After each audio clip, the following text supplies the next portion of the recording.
होगा शुरू। देखिए आज हम आपको पढ़ाने जा रहे हैं सेंटेंस। सेंटेंस किसे कहते हैं? सेंटेंस कहते हैं वाक्य को। A group of word that makes a complete sense is called a sentence. शब्दों का ऐसा समूह जिसका कोई अर्थ होता है वो वाक्य कहलाता है। Kinds of sentence, there are 6 kind of a sentence. Sentence के 6 प्रकार होते हैं। नंबर 1 अफर्मेटिव स्वीकारात्मक वाक्य। नंबर 2 नेगेटिव नकारात्मक वाक्य। नंबर 3 इंट्रोगेटिव प्रश्नवाचक वाक्य। नंबर 4 इंपरेटिव वाक्य आज्ञासूचक वाक्य। नंबर 5 ऑप्टेटिव सेंटेंस इच्छाबोधक वाक्य। नंबर 6 एक्सक्लेमेटरी सेंटेंस विस्मयादिबोधक वाक्य। अफर्मेटिव सेंटेंस किन्हें कहते हैं? वे वाक्य जिसमें किसी बात को स्वीकार किया जाए,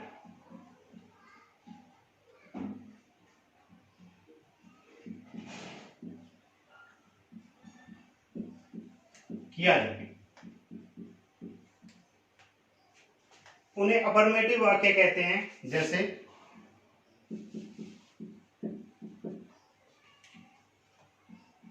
आई एम ए टीचर, मैं एक अध्यापक हूं। इस वाक्य में किसी बात को स्वीकार किया जा रहा है, कहा जा रहा है कि मैं एक अध्यापक हूं। नंबर 2 नेगेटिव वाक्य नकारात्मक वाक्य, जिस वाक्य में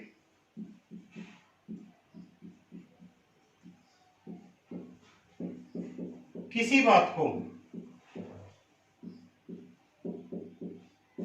मना करी जाए,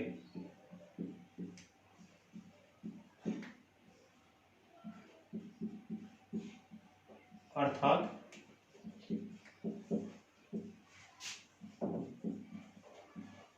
वाक्य में नई शब्द है,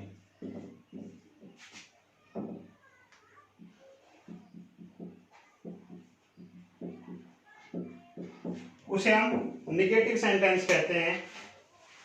जिस वाक्य में किसी बात को मना करी जाए अर्थात वाक्य में नई शब्द आए वे वाक्य नेगेटिव सेंटेंस कहलाते हैं। जैसे कि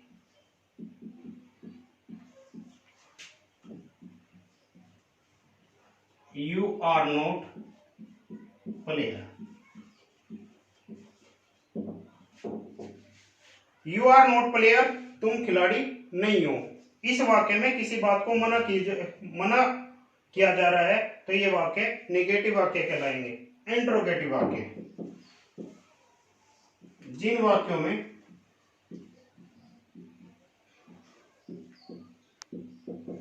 प्रश्न पूछा जाए,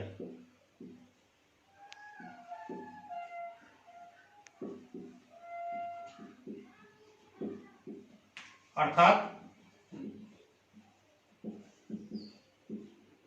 वाक्य में क्यों, क्या, कब, कहाँ, कैसे, कौन आदि शब्द आए।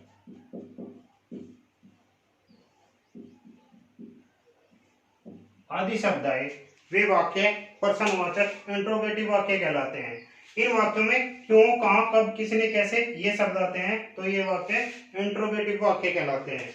नंबर 4 इंपरेटिव वाक्य आज्ञासूचक वाक्य, जिन वाक्यों में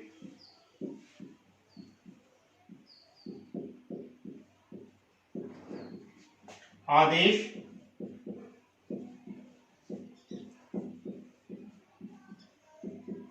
सलाह, प्रार्थना, सुझाव आदि का भाव प्रकट होता है वे वाक्य इंपरेटिव वाक्य आदेशात्मक वाक्य कहलाते हैं। जैसे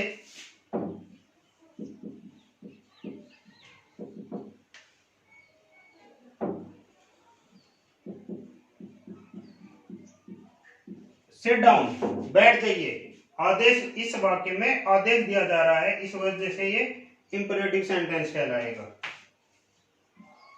प्लीज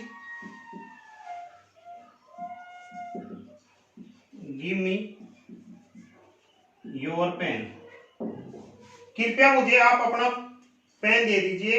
इस वाक्य में प्लीज शब्द आया हुआ है, अर्थात प्रार्थना की जा रही है, तो ये वाक्य इंपरेटिव वाक्य कहलाएंगे। नंबर 5 ऑप्टेटिव, इच्छा बोधक वाक्य। जिन वाक्यों में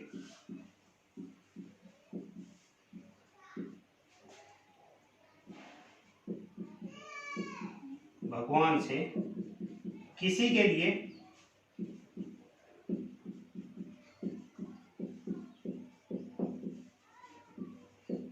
प्रार्थना की जाए, जिन वाक्यों में भगवान से किसी के लिए प्रार्थना की जाए तो वे वाक्य ऑप्टेटिव सेंटेंस कहलाते हैं। जैसे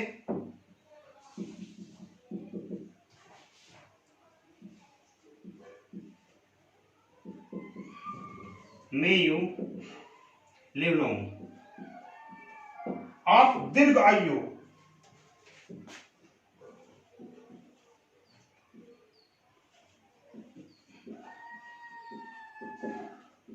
गुड मॉर्निंग सर।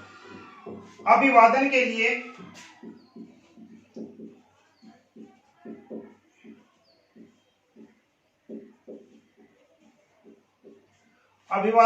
भी हम ऑप्टेटिव सेंटेंस, यदि हम किसी का अभिवादन कर रहे हैं, गुड मॉर्निंग, गुड नाइट, किसी को नमस्ते कर रहे हैं, तो वे वाक्य भी ऑप्टेटिव सेंटेंस कहलाते हैं।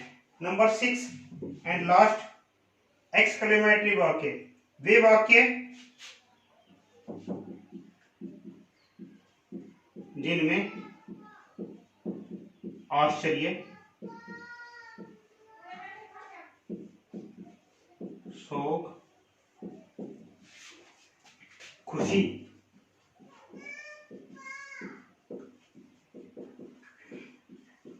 आदि का भाव प्रकट हो। जिन वाक्यों में आश्चर्य, शोक, दुख, खुशी आदि का भाव प्रकट हो, वे वाक्य एक्सक्लेमेटरी वाक्य कहलाते हैं। जैसे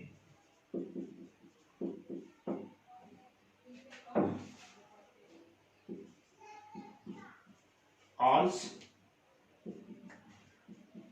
ही इज नो मोर, जैसे ऑल्स ही इज नो मोर, हाय वह नहीं रहा। यहाँ ऑल्स दुख के लिए प्रकट होता है, तो इस वजह से, और ये एक्सक्लेमेटिव चिन्ह इसकी पहचान है। एक्सक्लेमेटिव जिन वाक्यों में ये चिन्ह लगा रहता है वो एक्सक्लेमेटिव वाक्य कहलाते हैं। जैसे हुर्रा, हुर्रा, वी हैव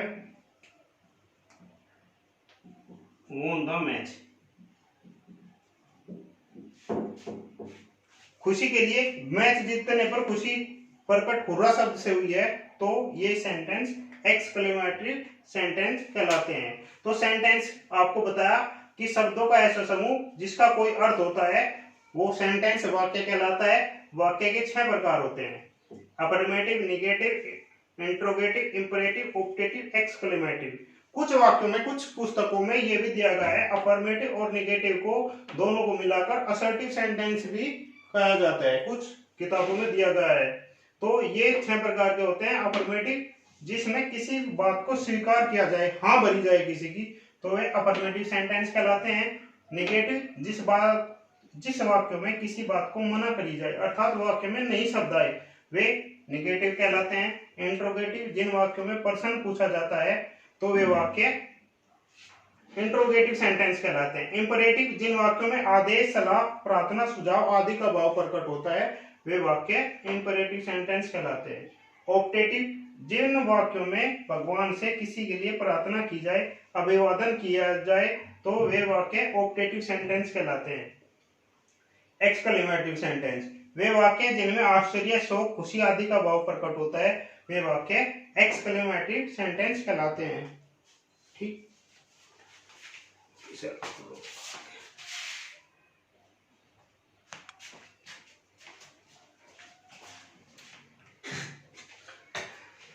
अब बात चलती है पार्ट ऑफ सेंटेंस। सेंटेंस के भाग, सेंटेंस के दो भाग होते हैं।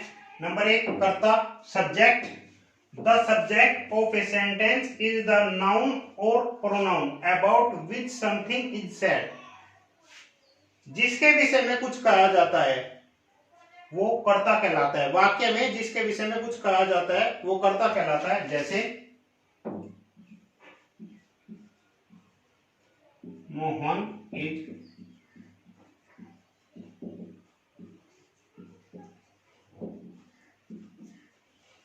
क्रिकेट। मोहन खेल रहा है, तो इस वाक्य में मोहन के विषय में कुछ बताया जा रहा है, वो क्या कहलाता है? वो कर्ता कहलाता है। फिर बात आती है प्रेडिकेट की भी। देख, predicate is the part of the sentence which tells something about the subject. कर्ता के विषय में जो कुछ कहा जाता है या जो कुछ बताया जाता है वो विधेय कहलाता है। जैसे